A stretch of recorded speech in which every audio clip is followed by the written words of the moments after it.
Good morning, my name is Juan David Mena. I'm studying in the Javeriana University and I'm preparing myself to become a lawyer. I'm in 7th semester and I want to be an international lawyer. And I'm going to talk about global law and immigrants because I think that is an important theme and a general interest. And the reason why I choose the subject of the project is because at present, although it is impossible to have a global right, and we must be responsible and solidarity with immigrants.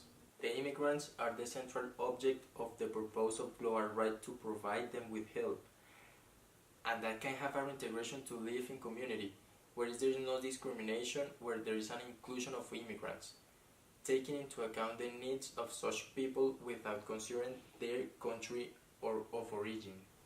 About global law, it can be said that it searches to harmonize states within a framework of a supranational legal system, which is derived from the cession of the sovereignty of states, with the intention that humanity be primary and not from the perspective of political relations, generating an international legal system to a global law, in which there is a community that integrates civil society and international society.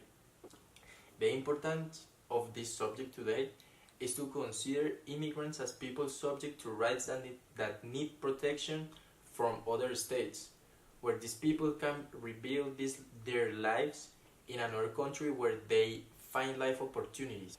In the opinion of some authors, I would like to support my thesis on Benjavid, where he raises hospitality as a right that is born from humanity and its freedom.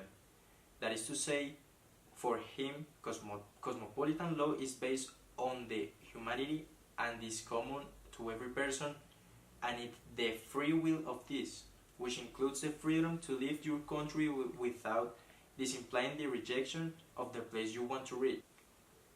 I would also like to take Woodley's opinion of the idea of hospitality, where he understands it as an action that goes beyond what is called humanitarian and compassionate gesture, being that which gives meaning to ethics and development of a relationship with the other and its inclusion, being necessary for the reception with the encouragement that the migrants it give the necessary attention, care and consideration for his vulnerable situation.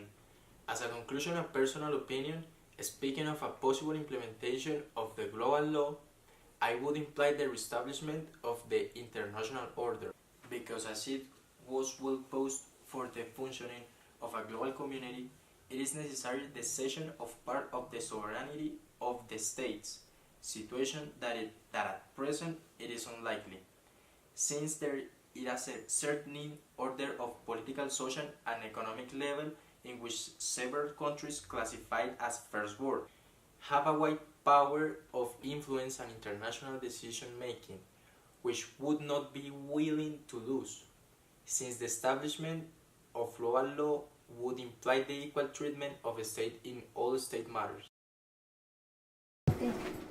For Sylvia, this is a big day. After 5 years of legal proceedings, she's reached her final hearing. Today, immigration officials will tell her if she'll be sent back to Mexico, a country she left more than 20 years ago to make a better life for herself in the US. After 2 hours of waiting, the verdict is given. 10 minutes ago, the immigration authorities told me I'm out of options with my case, that there's nothing else I can do. They've given me 2 weeks to leave. It was along this beach that Sylvia and her husband first entered California back in 1992. At the time, the border wasn't as well guarded. There were fewer patrols and no fence. Once they were in the country, false papers were easy to obtain. For 2 decades, Sylvia lived what appeared to be a normal American life. She got a job at a hotel and had 3 children. But her past caught up with her when a colleague reported her to the authorities. The only thing I said to the police was that everything we have, we've got through our own hard work. We've never done anything wrong. An estimated 11 million people live in the US illegally, at constant risk of deportation. even while large parts of the economy depend on their low-paid labour. It's a system that in some perverse way works in the sense that you have people in the country without papers, but it's a flexible, disposable, expendable workforce. They live here for a long time, have kids here, work here, pay their taxes, but then all of a sudden that the enforcement becomes stiffer. Sylvia is on the receiving end of this enforcement and is preparing to leave her home of 20 years. Her two sons are staying put.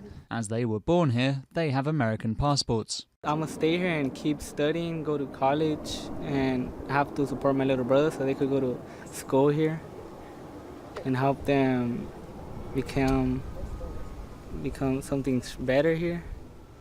And we're going to be visiting my mom once a week.